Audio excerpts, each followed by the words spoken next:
At the Ohio Lottery, we wondered if we could recreate perfection. So we re-engineered the revolutionary $10, $50, $100, $500 scratch-off into a companion scratch-off. The new $5, $25, $50, $250. More compact, more accessible, 3 equally flawless increments of prizes. $25, $50, and $250. Play $50, $100, $500, and $25, $50, $250 and experience winning in its cleanest form. Lottery players are subject to Ohio laws and commission regulations. Please play responsibly. It takes thousands of hours to become an astronaut, right, Nina? Oh, I'm not an astronaut. I'm a design consultant at the Container Store.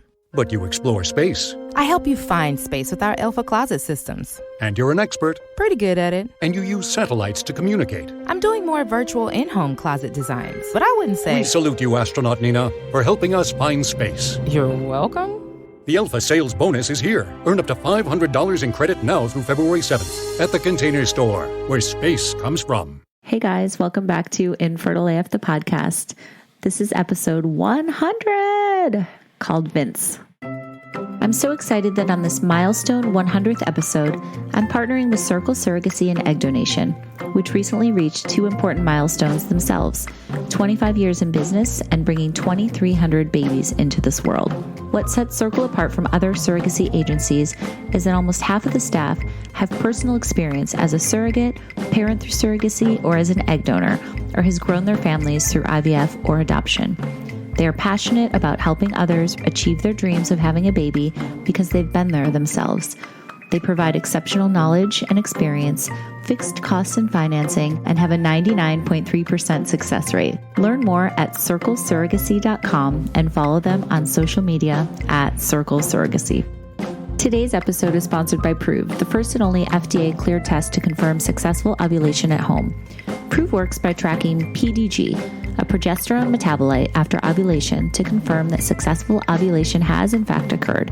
Problems with ovulation are a leading cause of infertility, and with PROOV, you can figure out if you're ovulating successfully right from your own home. And if you're not, you can then take steps to fix the issue. This critical information can change the game when it comes to trying to conceive. PROOV was invented by Amy Beckley, a PhD scientist and infertility warrior whose journey lasted 3 long years and included 7 miscarriages. She suspected that she was having trouble ovulating properly in her own journey, and lo and behold, she was right. She got a progesterone supplement to help and successfully conceived just a couple of cycles later. Her progesterone miracle is now 7 years old. You know I love female-founded companies, and you know I love products that can truly help you on this awful infertility road. So check out PROOV. The best part is that they're giving Infertile AF listeners a special discount code. So go to proovtest.com, enter the code InfertileAF20, and you'll get 20% off your first order. That's PROOVTEST.com. Thanks, PROOV. On this episode, I'm partnering with Pacific Fertility Center, which is located in the San Francisco Bay Area and has been serving patients for more than 20 years. At Pacific Fertility Center, they believe that everyone has the right to create their family their way. They've welcomed over 10,000 babies through IVF, IUI, and egg donation, and they are now offering free 30-minute virtual consults. For more information and to get started today, check out their Instagram at Pacific Fertility Center, email them at info@pacificfertility.com, or call them at 415-834-3000. Again, that's 415-834-3000. Thanks, PFC. All right, guys. Well, here we are, 100 episodes. Wow. It has been such an incredible, fun, entertaining, sad, heartfelt, emotional ride. Thank you to all of you for listening. Thank you to everybody who has been on my show. I never imagined that I would get 100 episodes into this, but I still feel like we've only kind of scratched the surface. So I just wanted to say I really do appreciate all the support, and I'm so glad that we have connected with so many people. And as I always say, this is, something I wish I had when I was going through it. So the messages that I get and the DMs and everything from you guys saying that has helped you just makes it all worth the while. So today's guest is somebody that I know probably best in the world. It's my husband, Vince Prado. I wanted to have a very special guest for my 100th episode, and I had always wanted to interview Vince, and then we never did it because I think we were both kind of nervous. But about a month ago, I was like, let's just do it. And you can be the fucking 100th episode and it will be awesome. So we did it. Full disclosure, we were having some drinks while we recorded this episode because we felt like we had to. It would make it more fun and easier because, like I said, we were both nervous. So you will definitely hear some gooshing of cans opening while we're talking, which is kind of funny. But anyway, I'm so glad that we did it because it was actually really therapeutic and it wasn't as painful as I thought it might be. And I didn't even cry once. So I wanted Vinny to be able to tell his side of the story that you guys have heard my version of in many different iterations over the last year and a half or almost 2 years now. So without further ado, this is Vince's infertility story.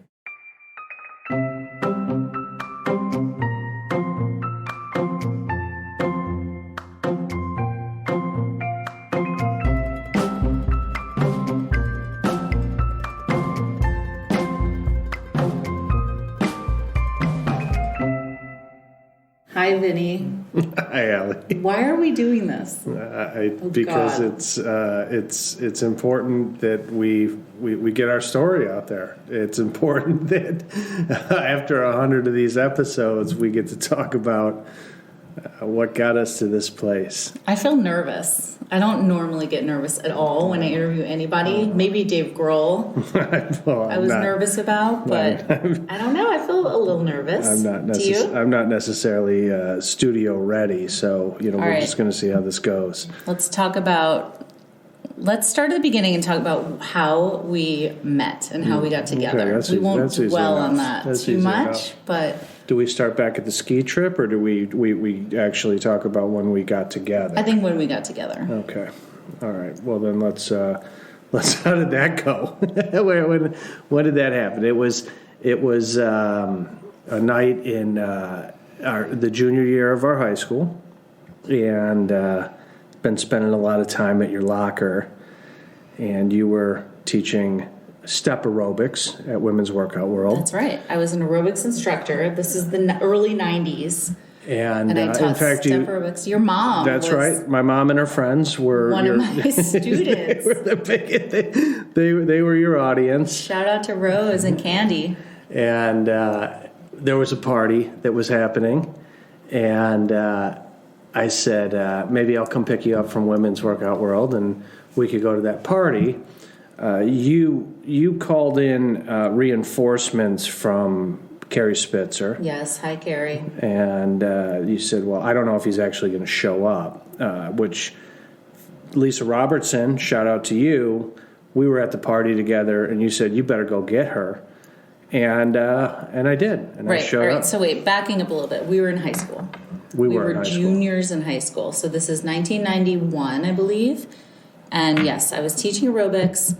You had taken a little bit of a shine to me. Is that that would be accurate? Yeah. You were a little. Okay. I think you were a little out of my league at that point. Allie probably hasn't spent any time talking about how she was the captain of the cheerleading team and sort of top of the food chain as far. It was a big high school too, so that was that actually meant something. I was, special teams at best on the football team, and more of a skater kid at the core. So to be able to pick Allie up from Women's Workout World was a bit of a coup. All right, so you had made a plan with our friend Carrie. Yeah. That you were going to pick me up from Women's Workout World when I got off my shift at 9 p.m. on a Friday night. That's right. 9 p.m. There was a party. Yeah. And you were going to take me to that party from Women's Workout World. However, I wasn't sure if you were actually going to show up or not. Correct. So I told Carrie, why don't you come as well? Because I'm not really sure if Vince is serious. And lo and behold, when I came out of my shift at 9:01, you were there in the parking lot, and Carrie was there as well. And I looked at Carrie. It was kind of like in the 16 Candles when she she sees Jake Ryan out in front, and looks at her dad I saw your car. that's kind of. And I looked at Carrie and I was like, oh my God, he's here. And she's like, go. It was a Toyota ahead. Cressida, not a Porsche, but sure. Right. It was a Porsche in my eyes. So we went to this party together. But you know what? I remember what I was wearing. Okay, so this dates us so much. But I was wearing a pink Forenza sweater, and it was like fuzzy, but there was a V down the back. And then I had on Guess jeans, but they zipped up at the ankle, but in the back. And they were our friend Jenny Thoming's mom's jeans that I had like stolen from her or borrowed from her one day. So we went to this party. Anyway, long story short, we ended up like making out. Yeah. Blah, blah, blah. There was a fight. There was a fight out in the yard. Fight in the yard. And then, you know, the rest is history. All right, the end. No. Thank you for being on my podcast. Not the end. I tried to. I didn't want it to. I didn't want the night to end like every other high school party. The thing got broken up, and everybody had to scatter like roaches. So I said, well, we can just go back to my house, which I had actually never brought a girl back to my house. Hey. So we were just going to watch some TV in the living room, and my mother was like, wait, what? There's a girl down there? Was it that night that she was kept coming down? Same night. Okay. Yeah. And I was like, oh my God, I'm trying to make miracles happen here. And you keep coming down and asking if Allie's still here, which because we were like making out on the couch, and your mom kept coming down, and we were joking that she like was cock blocking. Not that anything crazy was happening, but she basically shooed us out, and we got back in the car that we showed up in, and I took you back to your place, and I think we probably made out in the car a little bit more. Oh my God, high school, guys, high school. We're 16. Oh my God, Vince, you had braces on your teeth. I did have braces. I did have braces. You had braces on your teeth, and you were like a skater kid. And I feel like you were like pretty skinny. Oh yeah. Well, like you hadn't come into your own yet. Comparatively, I was very skinny. All right, so we started dating. Like that was the first night, and then I remember thinking, I really like this guy. Like you were just cool and normal, and I didn't have to try so hard. Like it was like we were friends basically first, more than anything. We were friends. And then all of a sudden we were hot and heavy and dating, and we ended up dating for the rest of our high school careers. So for about a year and a half we dated, and then it was time to go to college. We went to 2 different colleges. Yeah, that was a really mature decision that we made, which was we knew very well that going to 2 different colleges wasn't gonna work. Right, and it was going to breed lies, and it was going to breed. It's not who we wanted to be, so we agreed to see other people. Yeah, so we said, okay, you're going to Southern Illinois. I'm going to University of Illinois in Champaign. We're about 3 hours apart driving, and we decided we're kind of still going to be boyfriend girlfriend, but it's stupid to think at 18 that we're never going to see anybody else. Correct. So we made the joint decision that we were going to date other people, have fun in college. I remember we had a rule, like, don't ask, don't tell. Like, don't tell me who you're boning. I don't want to know. And our other rule was, don't surprise me. Do not show up at my Don't dorm. just, we're close enough that you could just drop in. I don't want to roll up and you have some skank in your bed. No dropping in. Right. So those were our rules. And it actually worked out. I mean, there was obviously a lot of, ups and downs and heartache that we don't need to get into. But when college ended, I remember you were like, did you find anybody that you like better than me? And I was like, no. And I tried so hard. Yeah. And same with you. So we ended up, moving to Chicago. We did break up for a minute, but then we got back together. Yeah, well, we broke up for a minute, but as it turns out, all of our friends are mutual, so we saw each other at every single party, every Friday and Saturday night, and then that didn't seem to make sense anymore because we just ended up spending time with each other. Yeah. So then we were like a for real couple, and now we're in our 20s, and we have our first jobs, and I was working at Playboy. You were teaching. No, well, not anymore. Not at that point. I had moved on from teaching. I was working at that ad agency. Oh, right. Okay. And maybe I'm flashing forward a year or two, but things move pretty quick. Yeah, they don't need to hear year by year. I know that. Okay, so cut to we got married in 2002. I can never remember if it's 2002 or 2003. It was 2002. It was 2002. We got married in Las Vegas. Awesome wedding. Real Very wedding, which fun. I feel like I always have to say. Like, people go, "Oh, you got married in Vegas." No, it was a real wedding. We had Wasn't 100. it like a We spur had of the moment we had wedding? a We proper planned it. wedding with 100 people. It was a ball. Although we didn't have a reception. The reception, I remember us saying, we're like, "Okay, dinner's over. Go out to Vegas." Right. Right. We had dinner. Yes, we had a dinner at Rum Jungle, and then we didn't have like dancing or anything after that. It was just kind of like a party.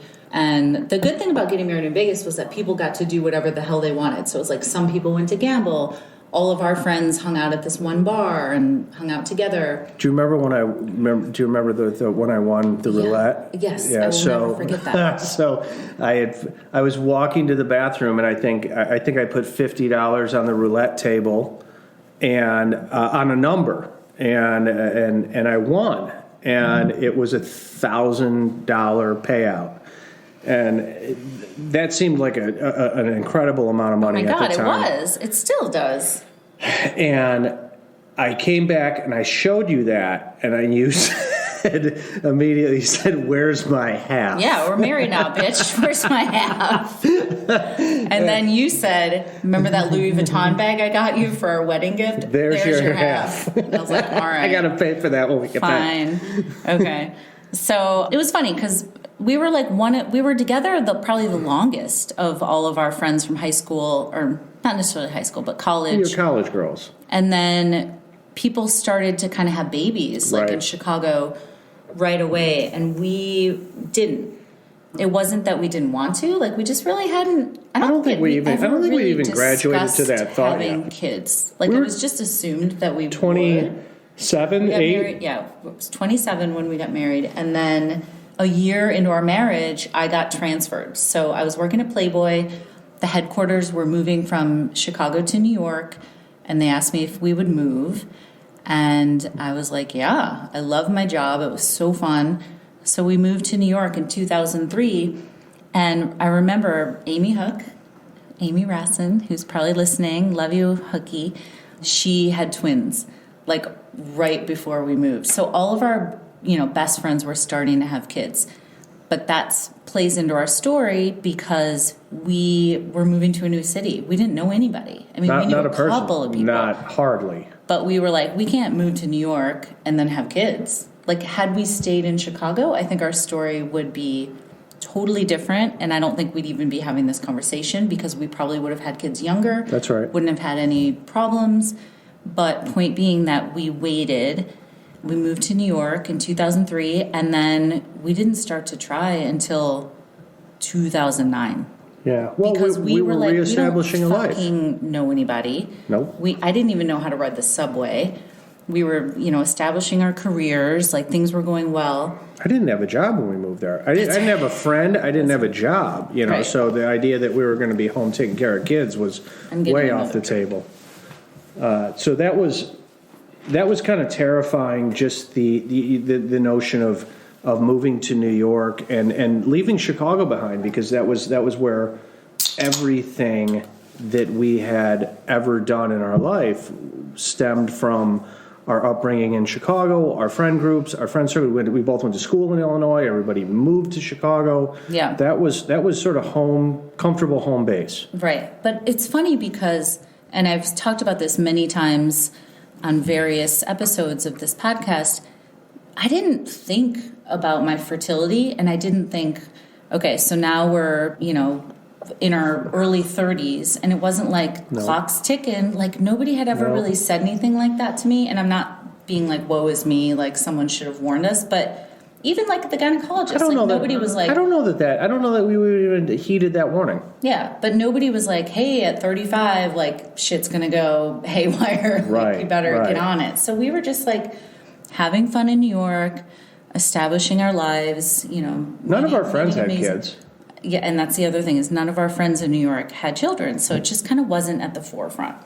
Okay, so now cut to 2009, and now I was 34, going on 35, and I was like, I think we should have kids. And you were like, yeah, let's do it. And not that it was super duper easy, but we started to try, and I would say it was a couple months. I went off the pill. Ev asked us this the other day, and it must have been so easy that we barely remember how it all transpired, because I guess we were still in the zone. Yeah. Right? But, obviously we have a... Right. She did ask me, Mom, do you remember the moment you found out you were pregnant with me? And I was like, I don't remember the exact moment. Like, I remember being thrilled, but I don't remember, because it wasn't an issue. Like, it was just like, we're trying to have a baby. And 3 months later, we were having a baby. I was pregnant, and thankfully, that pregnancy went well. I did have placenta previa. Right. And she was breech, which was a little bit of an issue. But, the one story from that I always tell was that, I didn't really know anything about placenta previa. And I remember going to my OB and saying, yeah. All right, so and they were like, you're going to have a C-section. And I said, why? And they're like, because your placenta's blocking your cervix, and there's nowhere for the baby to come out. So if you go into labor, the baby will literally get stuck. And I remember looking at my doctor and saying, so what would happen in like olden times before, pre-Caesar, like before they had C-sections? And she was like, oh, both mother and baby would die. And I was like, oh, shit. Yeah. I've said that many times before, but it was just one of those moments where, again, I didn't know much about reproduction or my own body. I think we were just like, we hadn't been tested. And so, yeah, I did. I had a C-section with Ever. She was born September 24th, 2009. And it was awesome. Tell me your side of that. It went as you thought it was supposed to go, but it was really like any other first parents. We experienced all of the life disruption that happens, right? The sleepless nights, the social calendar canceled, all the things that come with that. And I think that it seems immature at this time, given that we were 35 years old. Mm-hmm. But there was nothing within our social circle or even the context of our environment that was like, oh, you guys should have done this a long time ago. Mm-hmm. It was like, we were the first of our friends to really have kids. Yeah, we ended up kind of, coming into this friend group in New York where a lot of people were younger, so we were like the anomaly, that we were like the first ones to kind of have a baby, and I didn't feel old. Nope. It didn't feel weird. Nope. At all. Like, I was like, all right. No, there was no point in that process where I was like, oh, well, we were late to the party. No, because I remember also, and this plays into the bigger picture as well, like, I was doing a lot of celebrity journalism at the time and writing a lot of magazine cover stories, and hearing like Halle Berry had a baby at 46, Janet Jackson, like, all right, maybe that was a little weird, but just people like had babies later, and it wasn't a thing. Yeah, it wasn't. It didn't cross my mind at all. And also, it should be noted that like Instagram wasn't a thing yet. No, Instagram didn't come until a couple years later. I mean, it may have been a thing, but there wasn't an Instagram community. There wasn't, we weren't thinking about fertility at all. We had our baby. We were happy. I loved being a mom. Like, I was surprised by how much I loved being a mom, and by like how happy it made me. I mean, I always knew I wanted to have kids, but I didn't realize how much it would like goosh. Opening a Coors. I didn't realize how much I like loved it, and it was just my favorite thing ever. I was so pleasantly surprised, which was awesome, and it's a testament to Ever, because she was amazing. Yeah, I mean, not that she was easy, but she was just the coolest and the best, and everybody thinks. Well, we didn't really have we really didn't have a basis of comparison, and aside from all of the normal life disruptions that happen when you have a newborn or even a young child, like it was, all the waking moments were beautiful, mm-hmm. right? And it felt like we nailed it. Yeah. Right? Yeah, and I don't know about you, and I'd love to hear, actually. I always assumed we would have another one.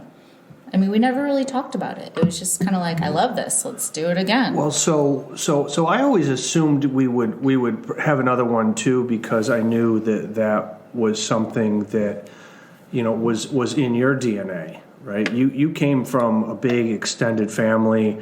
One of the things that I refer back to is when we were first dating and, meeting. I guess I should point out, I'm an only child of two only children. Correct. I have no aunts, no uncles, no cousins, no brothers, no sisters. And it's also worth noting that I had a really good life growing up, right? Like it never felt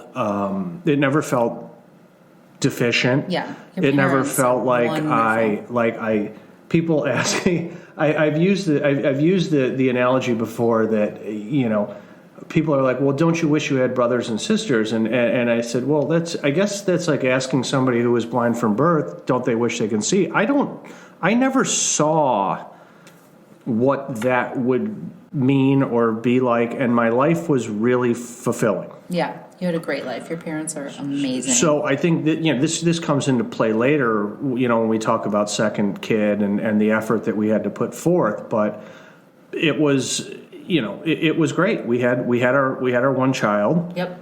And I knew that we would try to have others because that was always in your agenda. Right. But I was not in a race to get there. Yeah. And that's the other thing is we weren't really in a race, even though, so I had Ever when I was 35. We didn't start to try like in earnest for like at least 2 to 2.5 years. And then it was like, okay, let's try to have the other one. And I thought that it was going to be as easy as it was with her. Right. I genuinely did. I was just like, okay, go off the pill, a couple months. And we actually did get pregnant pretty easily. I think it was, I remember when I had my first miscarriage, we had probably been trying for 3 or 4 months, and I did get pregnant. And it was like, great, cool. We didn't think anything of it. But then we were on a family trip in North Carolina, went to visit my siblings. And I should say, too, I'm one of 5. So I have my sister Kim, and then I have Sue, Vicky, and Jeff, who are my step-siblings. And I always just loved having tons of family around, like you said. Like, my mom is one of 5. My dad, Bob, was one of 7. So I have tons of cousins, tons of aunts and uncles. And I love, like, a house that's, like, clamoring with people, like holidays and people running around and chaos and, like, that fun We chaos. talk about one of the things, it was early on, but, like, when I met Scott, and you were like, this is my nephew. I was Scott like, Fields, what's up? And I was like, yeah. He was like, he's pretty much our age. Yeah, How does that work? Because I have step siblings who are a little bit older. I was an aunt when I was 6 years old. My nephew Scott is 6 years younger than me, which I always thought was so cool, and we were so close. And I remember standing in your awesome. parents' kitchen, and you kind of walking me through the room of, like, who was related to you and how, and coming from the only children thing. I said, I don't get it. It doesn't matter. You were like, is that person related to you? And I was like, yeah, that's my cousin. You're like, who's that? And I'm like, that's my, stepsister. Who's that? That's my so-and-so. And you're like, everybody here is related to you in some way. I was like, yeah, that's family. That's how it goes. Yeah, that's true. And not ever judging, like, nothing wrong with only children at all. Like we said, you had an amazing life. I couldn't love your parents more. Yeah, I was all never for an it. issue. But, okay, so I did get pregnant, and then while we were on this trip in North Carolina, I remember it was pretty early on, like I was maybe 7 or 8 weeks along, and I started bleeding. And I was like, oh, God, I don't know what's happening, and got back home and was still bleeding, called the, gynecologist, and they were like, I think you're probably having a miscarriage. And, again, it wasn't that traumatic. Because it was like, I did have a lot of friends who had had miscarriages. And I was like, okay, well, obviously it was super sad, but we're like, we'll try again. And we did. And everyone knows my version of the story, but I'm curious, what was your take on that miscarriage? so much of that whole period, which, you know, I think ends up becoming a very long period. These rivers run together, and I don't necessarily know that I really remember the difference between 1 and 2 and 3 and, you know, 4, but I didn't really think much about it because that happens. That's a thing. Mm-hmm. You know, I think I was aware of the fact that my mother had a miscarriage at some point, and you know, I just took comfort in that. I think a little bit that was like, you know, this is a normal thing that happens to people, and you know, you get back to what you were intending to do, and it's going to work out. Right.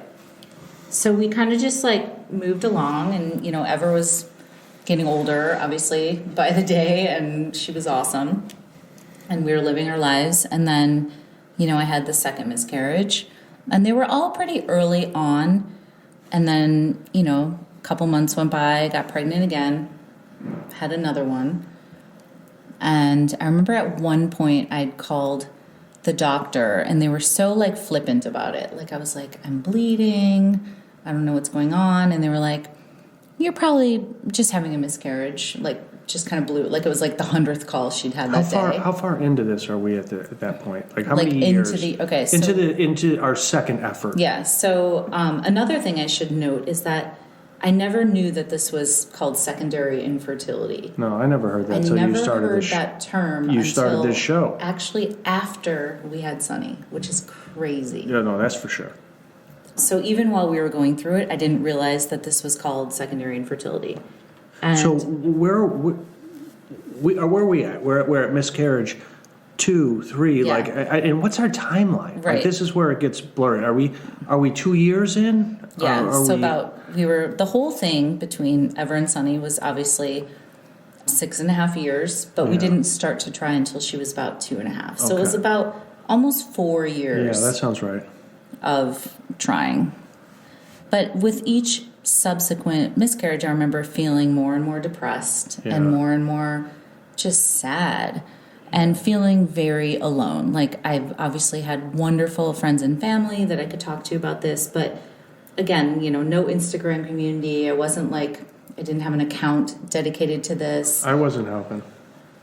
Why do you say that? I wasn't, well, because I didn't, you know, I didn't understand the pain that was starting to set in with the defeats, right? Yeah. Like it was, and also, you know, I guess if we're gonna say it, I didn't necessarily feel like we absolutely needed a second child, right? Like I grew up an only child, and Ever, we've already pointed out, was beautiful and vibrant and inspiring, and I loved everything she did, and in my mind it was like, well, if that's the only child we have, then I'm cool with that, right?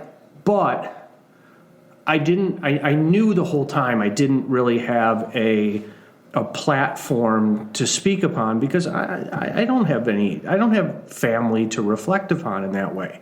Allie did, you know, so I used her as sort of the bellwether to say, we keep going. Yeah.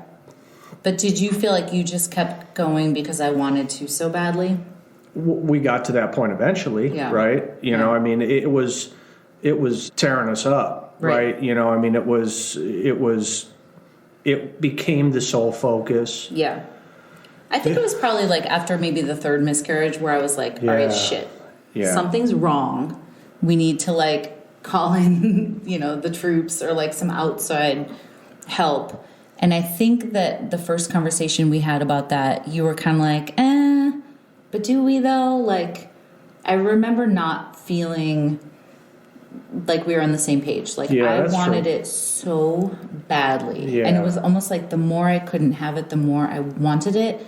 And I could tell that you weren't on the same page emotionally. And I don't blame you for that. No. But that was when the cracks, I think, started to you can't tell somebody how to have their emotional journey. And I think it goes back to a little bit of ignorance that I don't have something to compare it to, but what I do know what I do definitively know is that this journey is really messing us up. Yeah. Right? Like, it is messing up the relationship that we have. Right? Like, we're striving so hard to have another child that we're literally losing ourselves in the battle. Right. And everything that we took so much pride in about our own relationship had almost completely left the building, because it was about, I'm in week 3. Oh, I'm ovulating. Right, because once I started tracking, then it was like sex became timed, and it was more of a chore, and like. I mean, listen, if we're talking right now, I remember there was a moment where we gotten White Castle on a Sunday, and you peed on a stick later on, and you said, "Oh, I'm ovulating. We need to do it." And I was like, "Come on." You're like, I just had White Castle.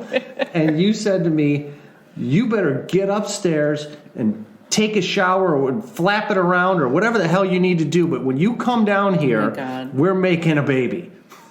Hot. I don't know that Sexy. worked. I don't think that worked. No, but, I don't think so either. That was basically that was my opinion of where we had gone was sex wasn't about fun. It was about procreation, and it was also totally riddled in struggle. Yeah. Hold that thought, guys. This episode is being sponsored in part by Thrive Cosmetics, an independent, woman-founded and owned beauty brand that specializes in high-performance makeup and skincare that's vegan and cruelty-free. Thrive Cosmetics is a new beauty brand I've discovered, and right now they have some amazing discounted sets that are perfect for gifting to yourself or others. Plus, for every product you buy, they donate to help a woman thrive. You guys know I love female-founded and owned companies, and Thrive takes it one step further. Their mission is called Bigger Than Beauty, which means that for every purchase, they donate much-needed products and funds to nonprofit partners nationwide who are helping women facing significant challenges to thrive again. So let's talk about some of their high-performance products. Thrive's products are made with skin-loving ingredients and formulated without parabens, sulfates, and phthalates. A lot of the sets available right now include a free tube of the Thrive Cosmetics best-selling Liquid Lash Extensions Mascara. This is a mascara you may have heard about, guys, that is sold every 5 seconds. It's flake-free, smudge-free, and clump-free, and it has more than 7,000 5-star reviews. It also won Glamour's Best Clean Beauty Products of 2020 award for the best mascara. So here's the fun part.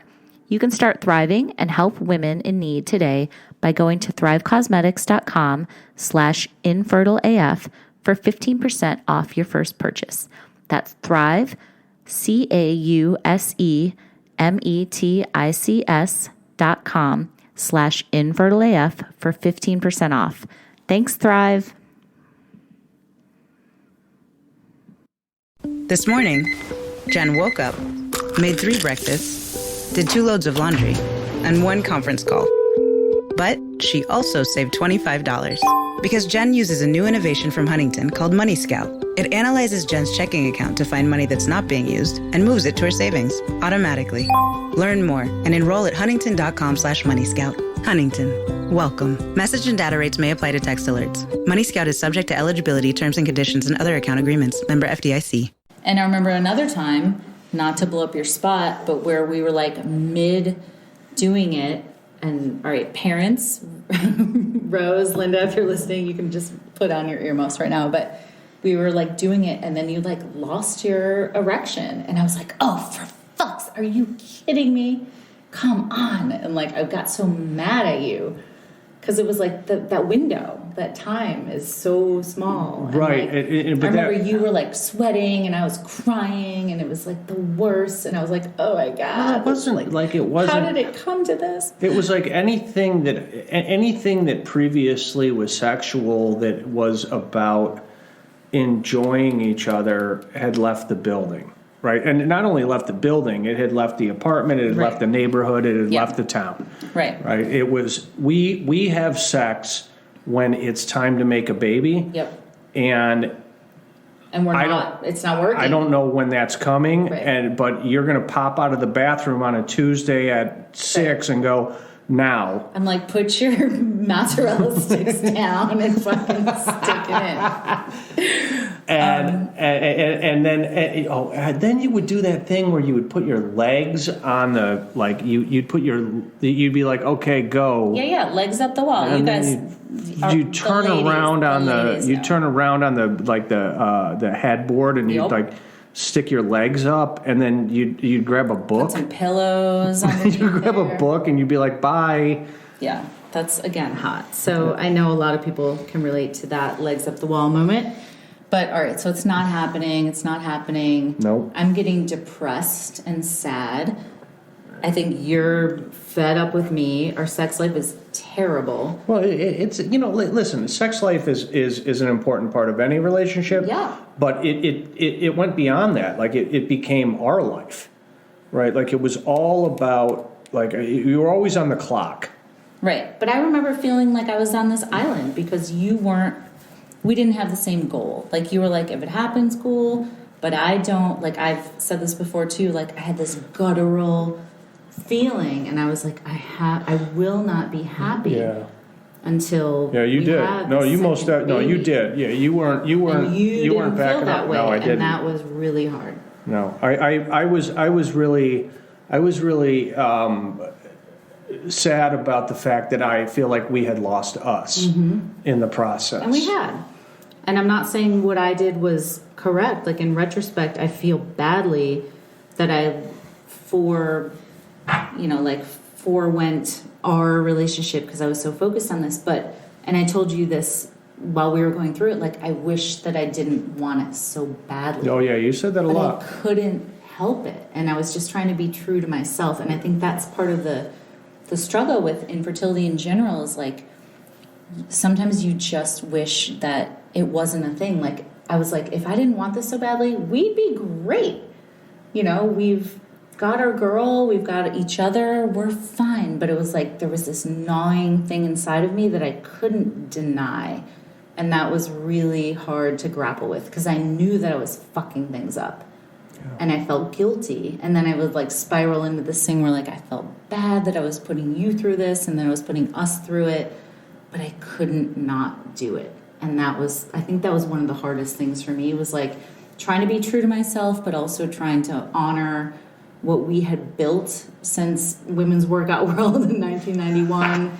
And I could see you slipping away, but I couldn't stop it. Like, that was really, really tricky. I think that's when I started seeing a therapist, and that helped I also felt like, you're right. Like, I mean, let's be honest. Like, I feel like at that point we had lost us. Yeah. Right. We had, like. And also, I felt like I was going crazy. Like, we had gone so far down this path that, I think you've talked about in some of your shows that like, we were on the verge of not making it. Now, I never really, maybe I'm just ignorant. I never really thought we weren't going to make it, but I knew we were really broken, and I knew that if we didn't keep trying towards this goal, there was no other objective in our relationship that would satisfy you. Right. Yeah. So I do remember there was, like, a seminal moment for me where we were driving out to see Gail and Eric. Hi, Gail, if you're listening, in the Hamptons, and we were on the 405. Is that what it's called? 495 Montauk Highway. You're not great with directions. No. And I remember I just felt so sad. And I remember looking at you and trying to explain where I was coming from, and you just didn't feel the same way. And I remember being like, are we going to make it? And you, like, looked at me and you were like, I don't know. And I was like, shit. And I remember saying, like, we are at an impasse. Like, I want to keep going, and I want to maybe call in, like, medical intervention. And you did not want to do that. So talk to me about that. Why were you so adamant about not wanting to go to, like, an RE or talk to somebody else? Well, I think the exhaustion, played a role, but also I never felt like we never planned for that, right? Like that's the whole problem in all of this. Like you don't plan for having to call in medical intervention, so it doesn't really schedule itself really well into your life. And also, I the only thing I knew was it was hard and it was expensive. Mm-hmm.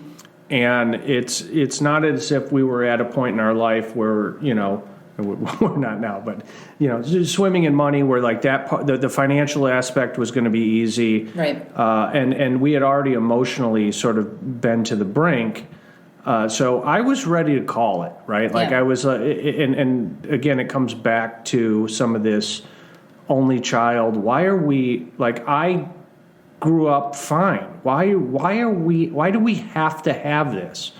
Right, like why does your version of how our family has to be take precedence over how I grew up? Yeah, and I get that. And then now it's at the point where it has damaged our relationship, the thing I cherish the most, to the point of being at this impasse. Yeah, but I remember like there was a lot of anger that came into it at this point for me, because I remember when we did talk about money. And I remember thinking, how can you fucking put a price tag on this? Like, how can a child be more or less important than money? Like, how can you even quantify it? Like, to me, it was like, I'll pay, whatever, we'll take out a loan or who cares? Like, we'll make it work. And you were just like, no. And I remember you were very adamant about, you were like, no, we're not going to see anybody. We're not doing anything else. And I was pissed. I spend a lot of my life. I spend a lot of my. I still do. Thinking about what's in the cards for me. Like you shoot your shot, and if it doesn't work, then you figure something else out. And I felt like we had exhausted our natural options, and for me, as we've already pointed out, I didn't necessarily need the second kid. Yeah. Right. And you did. So there was the impasse. Yeah. Right. Like you needed it and I didn't. And now we're starting to trying to throw money we don't have at a problem that I don't think we need to solve. Yeah. All right. So let's move on to, I did consult Dr. Klein, who ended up being our doctor. I got a recommendation from somebody and I felt like I was like, doing it on my own. I remember I went to the appointment by myself. I wasn't hiding it from you, but I think you were just like, whatever the fuck at that point, because now we'd had, 4 miscarriages. I was like in the depths of depression. I'd started seeing a therapist. It was helping a little bit, but I still had this laser focus that I wanted this second baby. And I went in to see Joshua Klein, and he was wonderful. And he did, an initial exam, and he was like, well, guess what? I think I was 40, like newly 40 at the time. And he's like, the problem is, your body's not having a problem getting pregnant. You're having a problem staying pregnant. And I think it's a, chromosomal issue. You've got a lot of eggs. I think he called me an egg superstar was what he said, because I have it on an email. He said, you're a perfect candidate for IVF. He's like, all we have to do is find the good eggs, and then you're going to be fine. We'd never had you tested. Also, sorry. Was this before we did the IUIs or after? No. I think we actually did IUIs before we went to Dr. Klein. Yes. Because a friend of mine, Helen, had done an IUI, and it worked for her. So we actually did. We did 2 IUIs, and neither of them worked. So then I went to Dr. Klein. Say it. The IUI. Listen, it's a step in the process, and it does work for certain people apparently. Yeah, but all I thought about was I remember leaving work telling people I have to go to a doctor's appointment so I could masturbate in some office into a cup. And then go back to the office as if it was, I just came from a dentist appointment. Mm-hmm. It was the weirdest thing. Like it part of me it just made me chuckle. Yeah. But also I was like, this can't be a thing. Right. But also those weren't cheap and nothing was covered by insurance. Everything for us was out of pocket. So we did the 2, didn't work, and then that's when I saw Dr. Klein. So he said, you're an ex-superstar, perfect candidate. And I remember leaving that appointment and feeling super hopeful.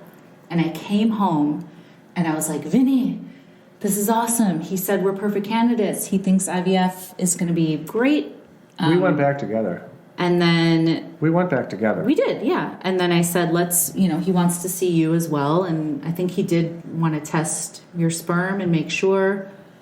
Again, it's a little fuzzy because it was so long ago. And you like block these details out. I think it's part self-preservation or something. You went first. Right. We went together. Yeah. And then you went. Okay, so we went back together. And I think the whole time you were like, arms crossed, body language, you're not receptive to this. True. And again, I'm like kind of seething. So I'm like, you motherfucker. Like, can you have a bit of an open mind about this?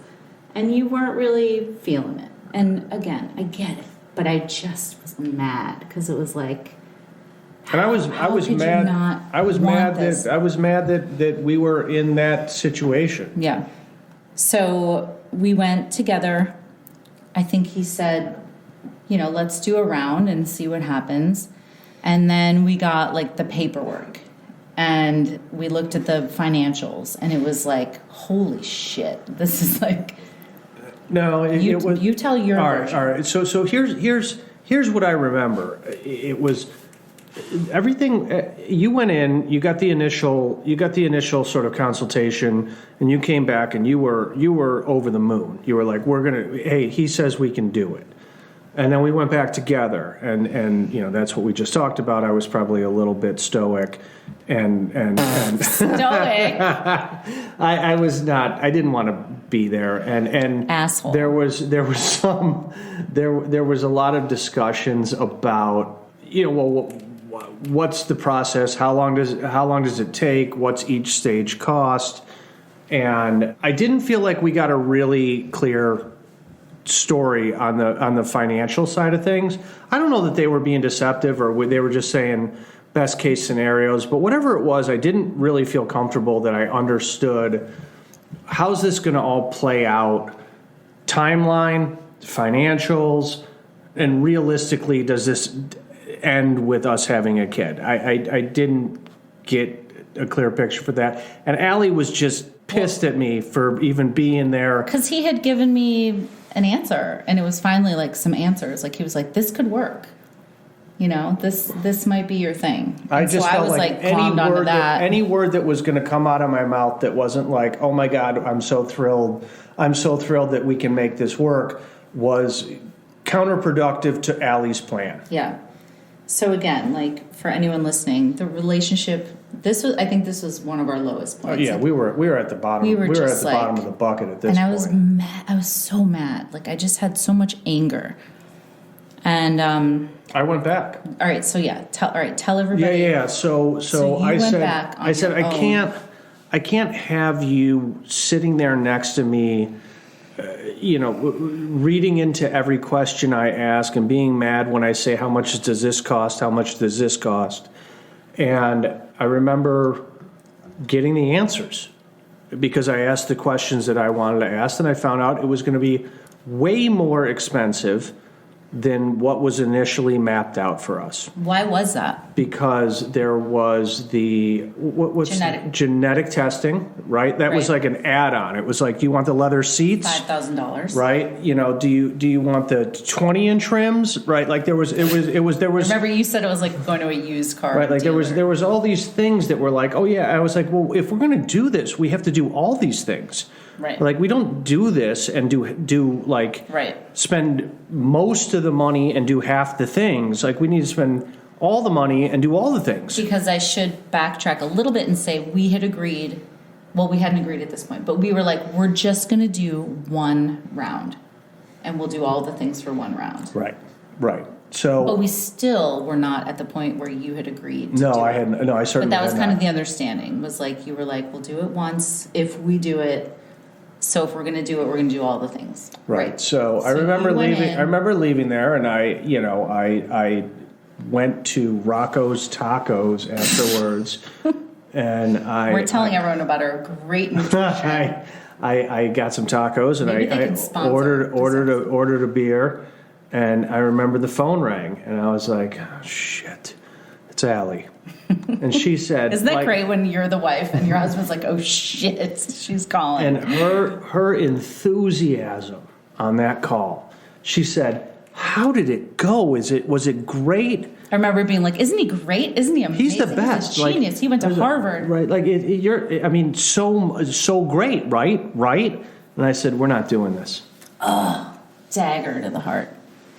She said, "What do you mean we're not doing this?" I said, "This whole thing that they told us on the consultation that you brought me into, like, if we're going to do this the right way, it's not what they said. It's double that. Because why wouldn't we do the genetic testing? Why wouldn't we do the egg freezing? Why wouldn't we do the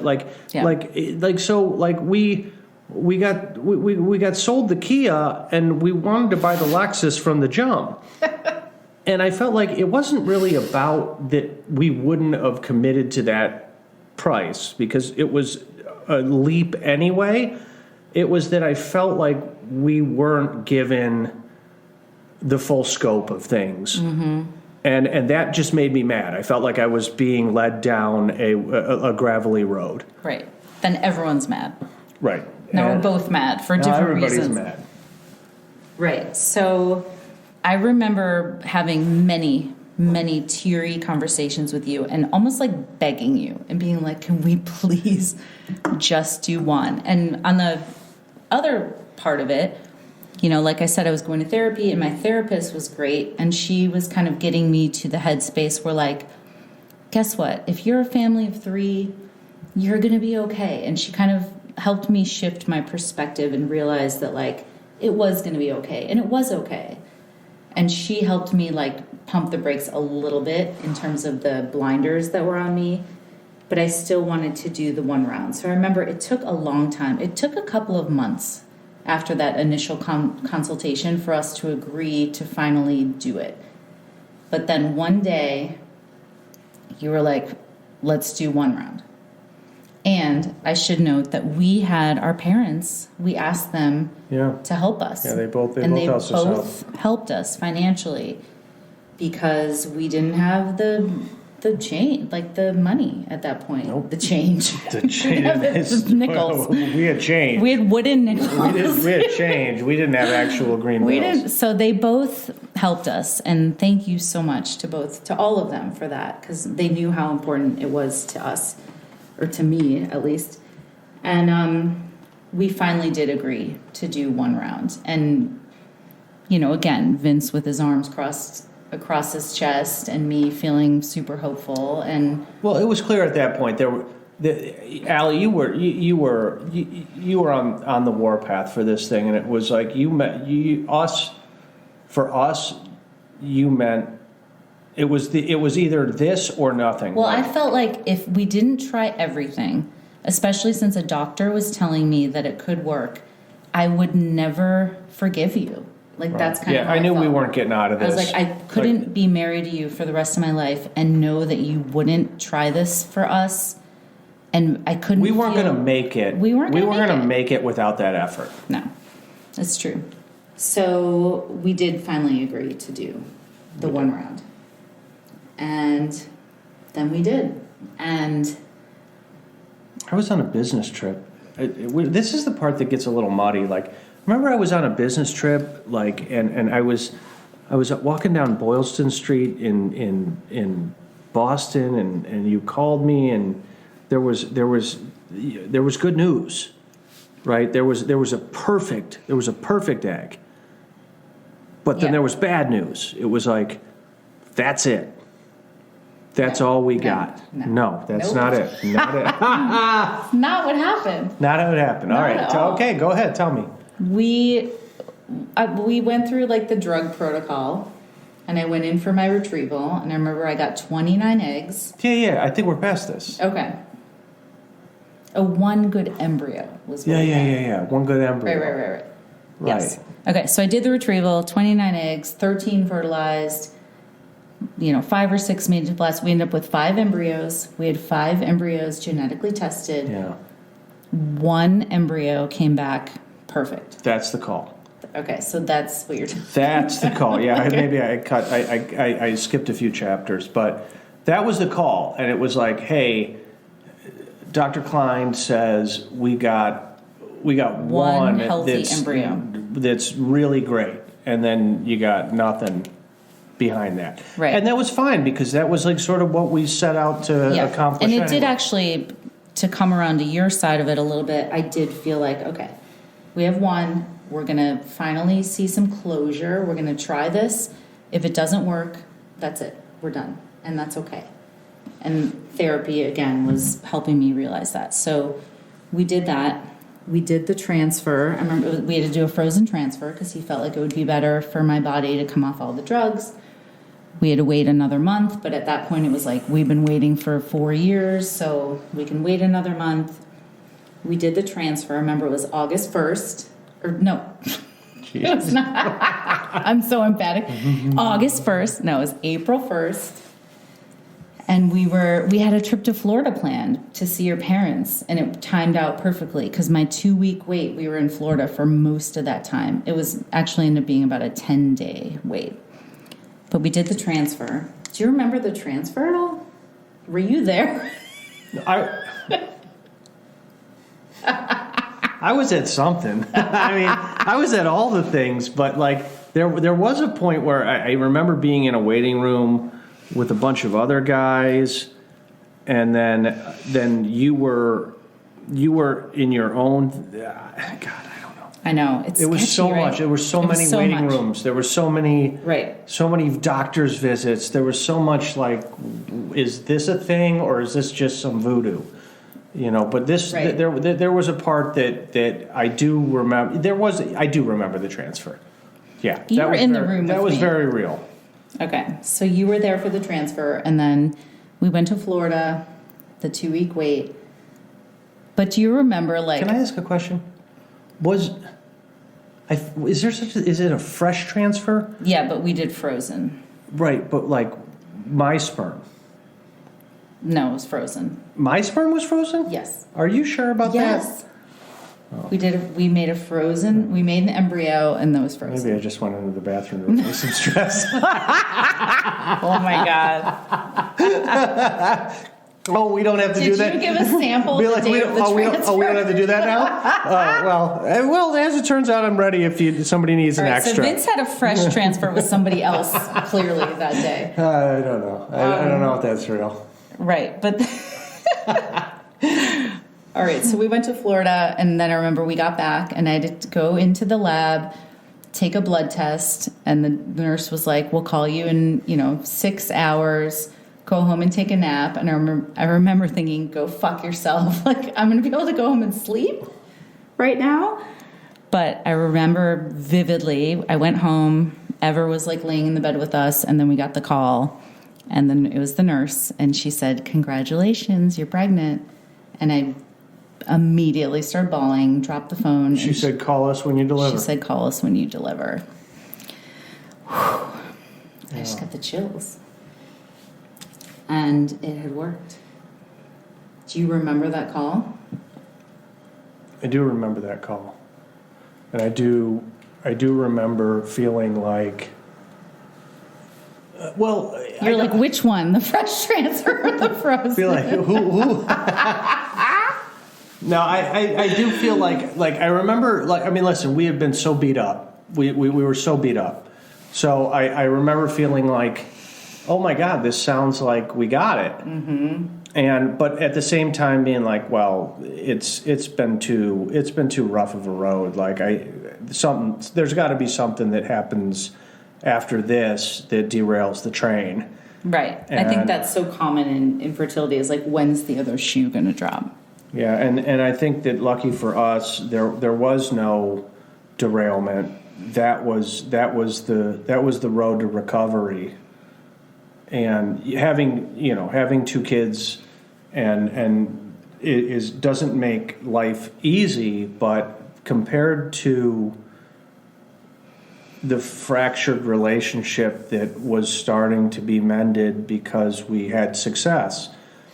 And I don't know what would have happened if we didn't have success. I mean, that's the part that really irks me about really solid relationships that go through this whole thing and don't end up on the successful side, because there's no guarantee that you're going to be successful. In fact, most my God, we people got so aren't. lucky. We got so lucky.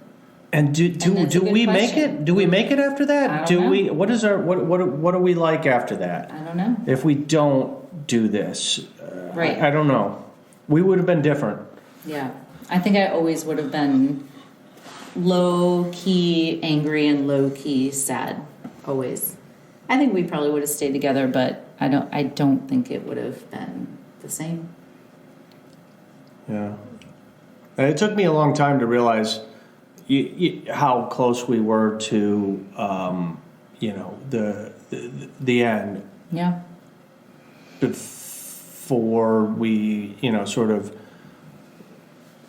had an opportunity to, resume the love that we had for each other. Yeah. And I think we're back there. We're perfect now. I mean, my God, we're no arguments amazing. ever. No, we only fight about the kids now. Pocket kids. All right, let's answer let's pause and go pee, and then we're going to answer a couple questions. All right, so we are going to answer some questions. I put up some stuff on Instagram, and a lot of our friends chimed in, and this is from our love, Marilyn. Vinny, what did you learn about yourself and also about me while we were going through all this? What did I learn? So I learned, first off, how important family was to Allie. And I learned how much having her mom, her dad, our kids, everybody around really was the life that she wanted to have moving forward. I felt like I never really understood. Friends were our world, right? So this was about understanding how family was going to play a role in the rest of our life, and I felt like I didn't necessarily grasp that with her. Maybe because I never asked her, maybe because I didn't get it, but it was really clear. Mm-hmm. What was the second part of the question? That was it. All right, this is from my love, Monica. She said, ask Vince, are we as crazy on the outside as we feel on the inside? You can be honest. Yeah.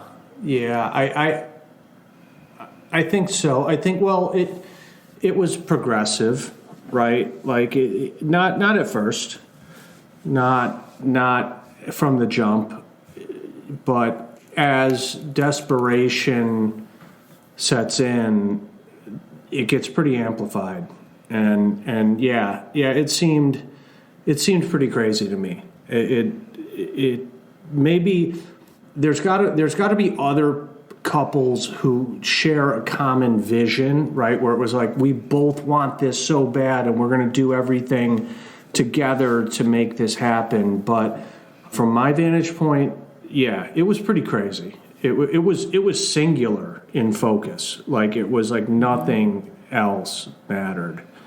And, maybe the answer was yes. Yeah.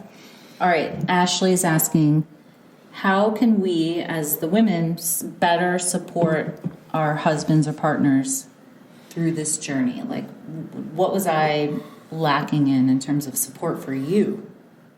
Gosh, I feel like, we said it in the previous context. What was really hard for me was less about our struggle to have a child and more about the loss of us.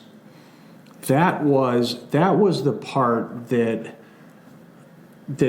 really weighed heavy on me. So I guess if you're going to try and support your husband, you don't necessarily have to support your husband. You have to support your relationship. You have to remember why you guys got in a position in the first place to even want to have a baby and want to find your way to making a family that takes you through the rest of your life, because that gets lost. Boy, it gets lost really quick.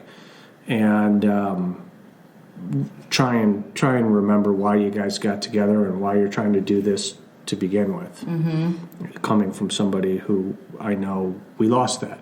We did. All right, last question. This is from Kim, my sister. Oh, God. Here we go.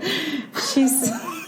Yeah, I know this is going to be... She goes, at what point did you get tired of all that wang-wanging? Which is just a little backstory. This is what your Aunt Anna used to say. Yeah, when we were in high school and we would be at like a family dinner. Listen, I didn't have any aunts or uncles or cousins or brother, but I did have a great aunt. She was awesome. And we'd be at like Thanksgiving dinner, and she was like probably in her late 80s. And we were like in our teens, and she would be like, "Where did you guys go? Did you go upstairs and wang?" And we were like, "Oh yeah." There was a handful of times she was wrong, but mostly she was right. Be like, "Can we go sneak off to the basement and at least try and make something out of this Thanksgiving?" When did we get tired of all that wang-wanging? Well, you get tired of all the wang-wanging. You get tired when your wife is looking at you and being like, "Stick it in." No. You get it gets there eventually, but like there's definitely like calculated sex is kind of disappointing, right? Like where it's like, well, we have to do it at this time on this day for this reason to make a baby, right? So I guess the only thing I would say is that's part of the process, right? Like you have to do that, right? Like that's what you literally have to do to make a baby. But the times in between where you don't have to have sex for having a baby, try and go back to the times when you were having sex or just being with each other to not have a baby, because that's ultimately what everybody enjoys. And I think that once you get past the journey, successfully or unsuccessfully, you have to get back to that. So try and I don't know, try and find some time in between the cycles to really enjoy just the joy of doing that. Wang-wanging.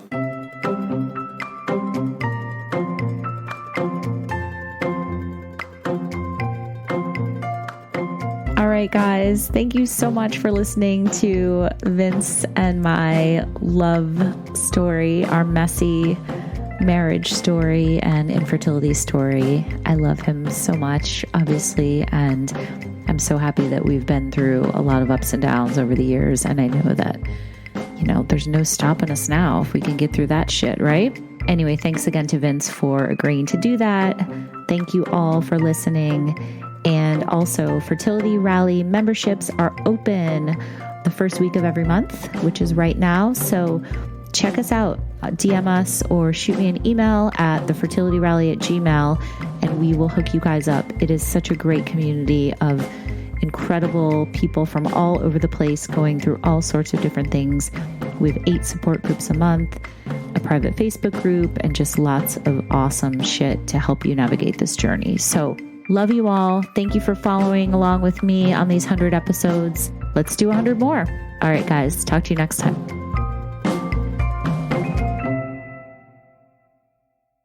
It takes thousands of hours to become an astronaut, right, Nina? Oh, I'm not an astronaut. I'm a design consultant at the Container Store.